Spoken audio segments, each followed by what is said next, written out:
Hey guys, Stephanie with AmericanMuscle.com here with my overview of the Roush Cold Air Intake Kit available for the 2015 and up EcoBoost Mustang. This overview is going to cover a few topics with the Roush kit, like what you can expect from this intake, some info about the components and the construction, and some info about the install.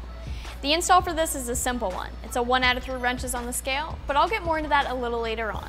Now, cold air intake is normally one of the first mods that many Mustang owners go to, but there are a ton of different choices out there between airbox styles and filters, and the Roush intake is one of the options that are available right now that brings some of the most benefits to the table. The factory intake is actually really good. It's highly functional and it isn't as restrictive as you might think it is, but aftermarket cold air intakes like this one function a little bit better than the factory intake in the upper RPMs, and especially after some mods have been completed. The Roush does have an open airbox design, but the fact that it keeps the direct cold air feed that Ford created, where cold air from outside the car enters through the grille and feeds the air filter, means that this is one of the more true cold air intake setups, since it does receive some air from outside the engine bay. Like other aftermarket intakes for the EcoBoost, this one does not require a tune. No aftermarket intake for the EcoBoost requires a tune because these cars are speed density cars. Now, the requirement of a tune with aftermarket intakes comes from the size of the MAF or the mass airflow. An aftermarket intake can only go so big with the MAF size before the car is going to need a computer tune. Now, even though this is the case with the EcoBoost, I do want to be clear with the fact that you're only going to see gains of a few horsepower without a tune. So you can expect a small bump in horsepower and torque along with improved throttle response overall. But let's look a little bit more at the intake itself. The first thing I noticed was that the filter is actually pretty large, and it's bigger than the other filters that are out there on other cold air aftermarket intakes that I've seen. This is a reusable, high-flow, dry air filter, which is nice because when it gets dirty, you can clean it and reinstall it and not have to worry about the oiling process. The intake also fits really nicely, and I think it looks better under the hood than the stock airbox does for sure.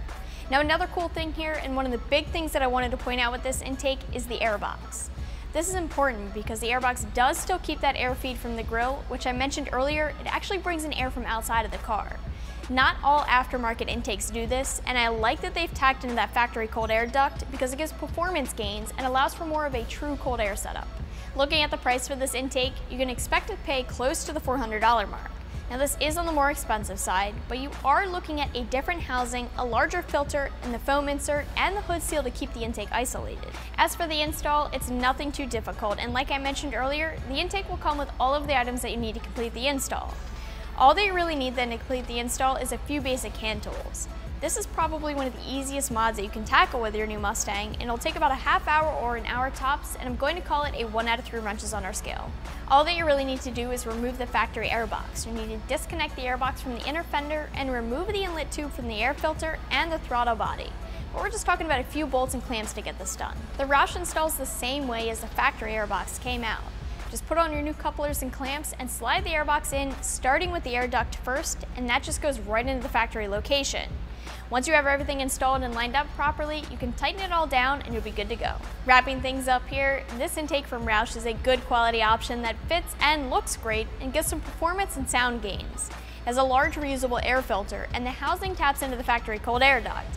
You can check it out more online for yourself right here at AmericanMuscle.com.